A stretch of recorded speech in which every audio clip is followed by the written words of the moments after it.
अस्सलाम वालेकुम, welcome to my channel women needs and ideas. आज मैं आपके ख़िदमत में जो टॉपिक लेकर आई हूँ वो है प्रॉब्लम्स ड्यूरिंग ऑनलाइन क्लासेस। ये इशू मुझे भी फेस करना पड़ा है और जिसकी वजह से मेरी वीडियो इस दफ़ा लेट भी अपलोड हो रही है, क्योंकि मेरे बच्चों के भी ऑनलाइन एग्ज़ाम्स चल रहे थे। और फिर मैंने ये सोचा कि क्यों ना इसी पे एक वीडियो बनाई जाए कि जो प्रॉब्लम्स मैंने फ़ेस किए हैं, हो सकता है और पेरेंट्स ने भी फ़ेस किए हों। प्रॉब्लम इज़ दिस के ड्यूरिंग ऑनलाइन क्लासेस जब टीचर आती हैं लेक्चर देने के लिए, तो वो टोटली प्रिपेयर होकर आती हैं और उन्होंने एक टॉपिक पूरा अपना कवर अप करना होता है, वो कवर अप करती हैं। और फिर उसके बाद नेक्स्ट टीचर आ जाती है और ये करते करते 12 बजे तक जो है वो काफ़ी सारा काम जो है वो बच्चों के लिए जमा हो जाता है। जबकि डेली बेसिस पर अगर आप रूटीन अगर बच्चों की एजुकेशन स्टाइल देखें कोविड से पहले, तो जब वो डेली स्कूल जाते थे तो इतना काम नहीं कराया जाता था क्लास वर्क में या होमवर्क में, इतना लोड बच्चों के ऊपर नहीं डाला जाता था। तो ये प्रॉब्लम हुई है, टीचरों ने थोड़ा जल्दी जल्दी काम कराने की कोशिश की है। अब इसमें जो बच्चे इतने अच्छे नहीं होते, इतना लेवल उनका हाई नहीं होता, तो उनको काफ़ी मसाइल का सामना करना पड़ा है।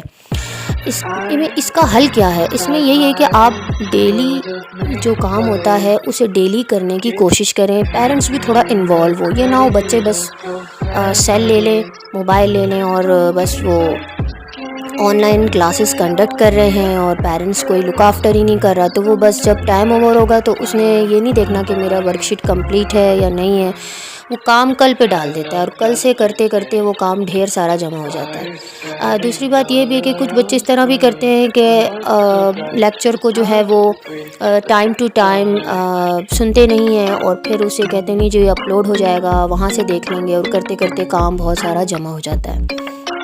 अब पेरेंट्स को भी काफ़ी डिफ़िकल्टीज़ होती हैं ड्यूरिंग दीज ऑनलाइन क्लासेस, क्योंकि हर पेरेंट उस तरह से इतना तालीम याफ्ता तो नहीं है, इतना एजुकेटेड तो नहीं है कि वो बच्चों को उसी तरह से डील करे। तो इसमें क्या करना चाहिए, क्योंकि कोविड-19 की वजह से अब ट्यूशन सेंटर्स भी बच्चे नहीं जाते, ना ट्यूशन जो नेबर्स में होते हैं वहाँ पर भी नहीं जाते, घर में होते हैं।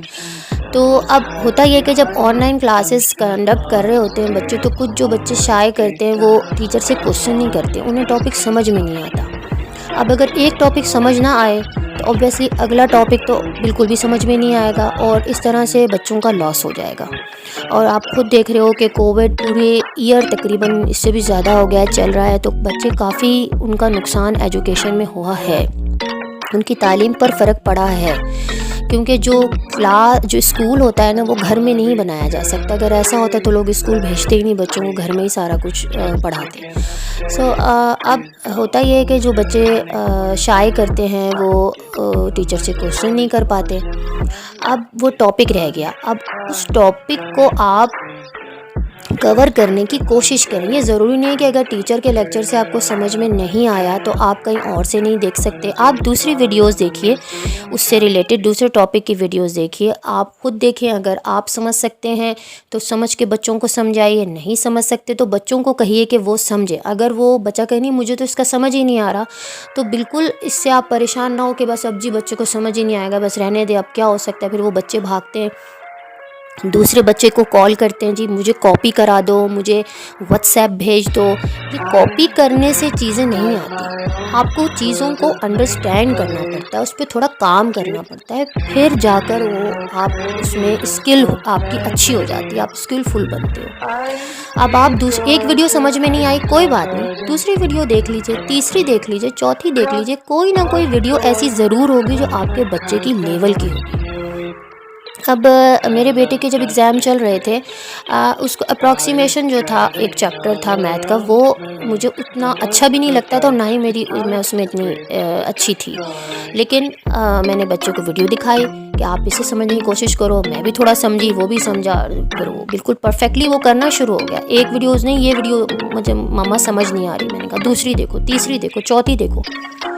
टाइम तो थोड़ा देना पड़ता है। एक दफ़ा जब चीज़ समझ में आ जाती है तो अपने आप खुद ही आना शुरू हो जाता है। इसी तरह से सर्चिंग में भी होता है, कोई टॉपिक आप सर्च कर रहे हो ना, आपको मिल नहीं रहा, एक दफ़ा आपको तरीक़ेकार पता चल जाता है ना कि किस तरीके से सवाल को ढूंढना है, कैसे इसके जो है वो टर्मिनोलॉजीज़ देखनी है, तो अपने आप नेक्स्ट क्वेश्चन जो है वो अंडरस्टैंड आपको हो जाएगा। देखिए ना, बाज़ का क्वेश्चन इस तरह से बनाया हुआ होता है, आप पूरा क्वेश्चन सर्च करने के लिए बोल देते हैं और वो टॉपिक नहीं, आपको आंसर नहीं आता उस तरह से, आप उसमें से उसको तोड़िए, उसको तोड़ के देखिए और सर्च करके देखिए कि शायद इससे रिलेटेड कोई चीज़ खुल जाए। फिर आप देखें स्टेप बाय स्टेप चीज़ें अपने आप आपको अंडरस्टैंड करना शुरू हो जाएंगे, आप अंडरस्टैंड करना शुरू हो जाएंगे चीज़ों को और अपने आप आंसर खुद ब खुद प्रिपेयर होना शुरू हो जाएगा। अब दूसरा प्रॉब्लम यह है कि day to day work complete करना बहुत ज़रूरी है। मैं जानती हूँ चीज़ें हार्ड हैं, लेकिन करना बहुत ज़रूरी है। अगर आप ऐसा नहीं करेंगे आपको कुछ समझ में नहीं आएगा। आपकी अगली ऑनलाइन क्लासेस आप नल बैठे हुए होंगे, कुछ आपको नहीं समझ में आ रहा होगा। तो आप डे टू डे अपना काम ख़त्म करने की भरपूर कोशिश कीजिए। पेरेंट्स बच्चों को थोड़ा लुक आफ्टर करें कि वो ज़रूर ख़त्म करें और ख़ुद जितनी भी आप मेहनत कर सकते हैं करें। माँ बाप का काम कोविड-19 में बढ़ गया है, लेकिन बच्चों का अगर फ्यूचर बनाना है तो थोड़ी मेहनत तो करनी पड़ेगी। अब दूसरी बात यह है कि जब एग्ज़ाम नज़दीक आना शुरू हो जाते हैं, ऑनलाइन एग्ज़ाम को पता चल जाता है कि अब ये होने वाले हैं, अगर आपकी वर्कशीट कंप्लीट होगी, आपका काम कंप्लीट होगा, तो आप उसकी प्रिपरेशन कर पाएंगे और प्रिपरेशन बहुत ज़रूरी है। अगर आप टोटली आपने ड्यूरिंग ऑनलाइन क्लासेस आप अपना काम कंप्लीट करते रहे, अब उसमें आप क्या करें, जब सैटरडे संडे ऑफ आता है आप उस हॉलीडेज़ में बैठ के उसे याद करें, उसकी इम्पॉर्टेंट चीज़ें जो भी चैप्टर की हैं उन्हें याद करें। आप जब उसे याद कर लेंगे तो आपके लिए चीज़ें बेहतर हो जाएंगी, क्योंकि देखिए ना, जब हम याद करते रहते हैं, थोड़ा थोड़ा याद करते हैं तो चीज़ें फिर हमें याद रहती हैं, नज़र से गुजारते हैं तो याद रहता है। समझिए, अंडरस्टैंड कीजिए चीज़ों को अच्छे से, उसके बाद उसे याद कीजिए।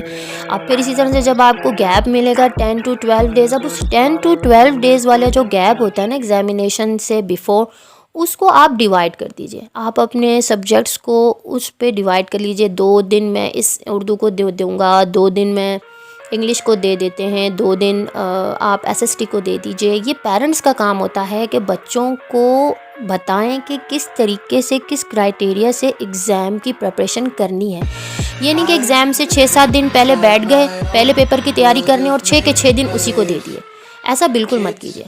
प्रॉपर तरीके से अपना टाइम टेबल प्रिपेयर कीजिए। एक तो टाइम टेबल स्कूल वालों ने प्रिपेयर करके आपको दे दिया ना कि इस दिन हमारे पेपर शुरू हो जाएंगे। अब उसके बाद आप खुद अपने बच्चों के साथ बैठिए, प्रिपेयर कीजिए, देखिए कि उसे किस सब्जेक्ट में ज़्यादा मुश्किल हो रही है, उसको 3 दिन दे दीजिए, 2 दिन आप उसको दे दीजिए। तो उस हिसाब से आप जब करेंगे तो जब एग्ज़ामिनेशन का डे आएगा तो कुछ आपकी प्रिपरेशन हुई भी होगी, आप बेहतर परफॉर्म भी कर पाएंगे और नंबर भी गेन कर पाएंगे। देखिए, कोविड ने एजुकेशन को बहुत डिस्टर्ब किया है। अगर हम मेहनत करेंगे तो सक्सेस कहीं नहीं गई। आप जानते हैं hard work is the key of success. अगर हार्ड वर्क नहीं करेंगे तो आपको सक्सेस नहीं मिलेगी। हर बच्चे का लेवल एक सा नहीं है, हर बच्चे को डिफरेंट मेहनत करनी पड़ती है, उसके ऊपर डिफरेंट स्टाइल से। कुछ बच्चे 1 दिन में प्रिपेयर कर लेते हैं, कुछ 2 दिन में करते हैं, कुछ को 4 दिन भी लग जाते हैं। कुछ का ये है कि वो शुरू से अगर ना पढ़े तो बिल्कुल at the last of the day उनको प्रिपरेशन नहीं होती। लेकिन अगर आप बच्चों पे नज़र नहीं रखेंगे, उनके ये जो स्टडी की क्राइटेरिया है इसको टाइम नहीं देंगे, तो मैं आपको बता दूं चीज़ें डिफ़िकल्ट से डिफ़िकल्ट और होती जाएंगी।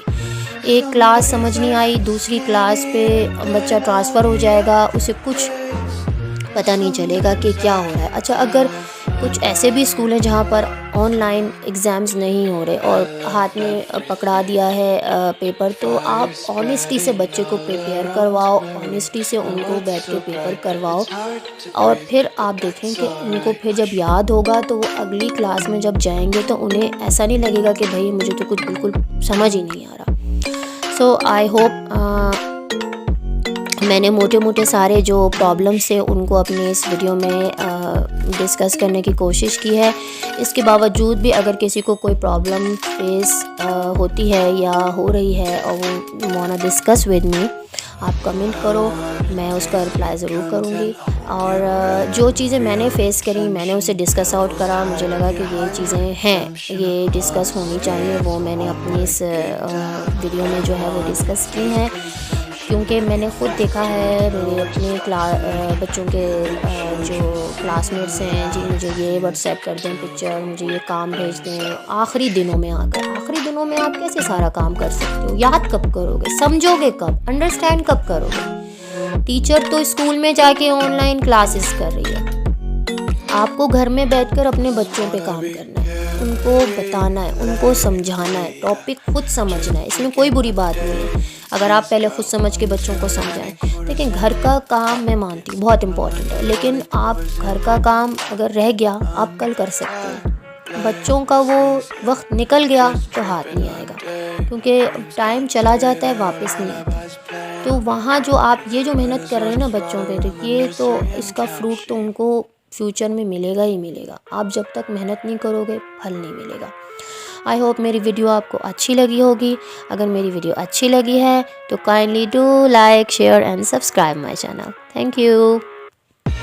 I live inside my own world of make-believe, but that's alright. Hush.